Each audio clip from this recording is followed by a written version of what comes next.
The Capitol Building, the Washington Memorial, the Watergate Hotel, all iconic places here in Washington DC, but perhaps one of the most recognisable of them all is this place, the White House. It's been used by every single US president since John Adams. But one of the most interesting things I found out is that it could be haunted. Roosevelt, Hoover and Winston Churchill all complained about ghostly goings-on, and more recently in 2009, Michelle and Barack Obama apparently were kept awake by things that went bump in the night. So could it be the ghost of Abraham Lincoln? Lincoln was sworn in as the 16th President of the United States in 1861 with a grand ceremony at the Capitol Building. He held office at the White House, or the President's Palace as it was then known, until when in 1865 at the Ford's Theatre he met his fate during a performance of Our American Cousin. And here's the man himself, inside the Lincoln Memorial. Behind me. It's walking distance from the White House, really close, and it's designed after the ancient temples of Greece. Once you get inside, there is a huge sculpture of the former president, and some say that his hands are signing two letters of the alphabet, his initials, A and L. Washington itself may have been gripped by modernity, but as you walk around these iconic landmarks, you can't help but be touched by the penetrating sense of history and the classical elegance of it all. The city is also home to those enigmatic branches of US intelligence, the CIA and FBI. So if you fancy yourself as either a bit of a Bond or maybe even a Scully, then where better to come than the International Spy Museum?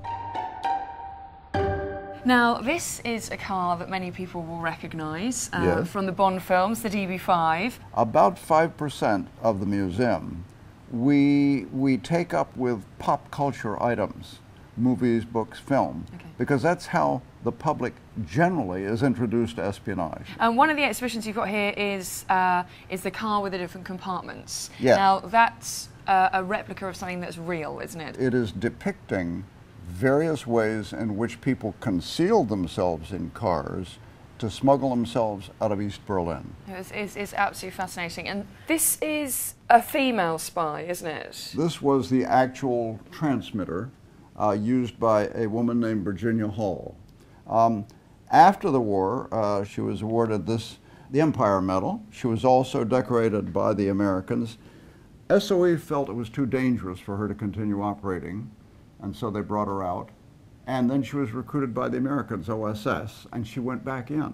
After OSS was disbanded, she joined the American CIA and was there for a few years and then retired from there. Wow, so a life of espionage. A life of espionage, very much so. And great heroism. Yeah. Yeah. The city's prominence on the political landscape dates back to when George Washington himself signed the Residence Act in 1790, allowing a permanent seat for the government of the United States. He would oversee the selection from Mount Vernon, his home some 15 miles south of the city at the end of the George Washington Memorial Parkway. The Parkway is one of many designated scenic byways that travel through America's capital region, an area that covers Maryland, Virginia and Washington DC. Aside from the picturesque scenery and unrivaled views of the Washington DC skyline, the Parkway also offers the opportunity to visit Arlington National Cemetery, the final resting place of John F. Kennedy, and the charming 18th century seaport of Alexandria, with its cobbled streets and riverside cafes. The byway itself is an easy 25-mile drive and hugs the Potomac River, offering breathtaking views of the landscape that at one time George himself would have gazed upon. George Washington's great-grandfather came from England and settled on what's called the northern neck of Virginia, and in the 1700s, early 1700s, he bought 5,000 acres in this part of Virginia. And when you were given land from King Charles II, you had to build a structure, plant a crop, and live here for 3 years.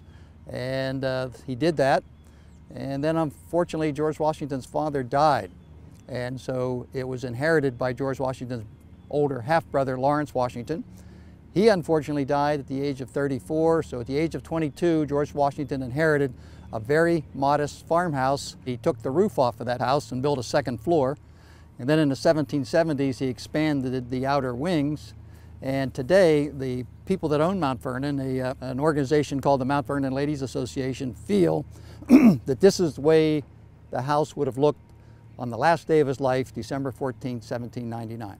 What really surprises visitors is that the colors are very, very vivid. Two colors tend to dominate. One's called verdigris green, and the other color is Prussian blue. The only room that's very classically white is their private bedchamber, and we feel that Martha was responsible for the decoration of the bedchamber. And Martha's story is fascinating in itself. A strong-willed determination to support her husband led her to be by his side on the battlefield during the American Revolution.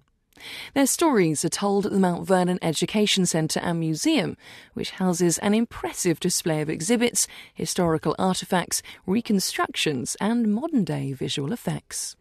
Now, you might be able to notice that his eyes follow you as you walk around this arc. I'm not 100% sure how it works. It is slightly odd. I think it's something to do with the image being blasted onto something that's concave. But I've been trying to get my head around that and I still can't work out how it works. All I can say is I'm quite glad I'm not here at night. And so, from one of the most recognisable homes on the planet, the White House, to here, Martha Washington's fairly humble kitchen garden.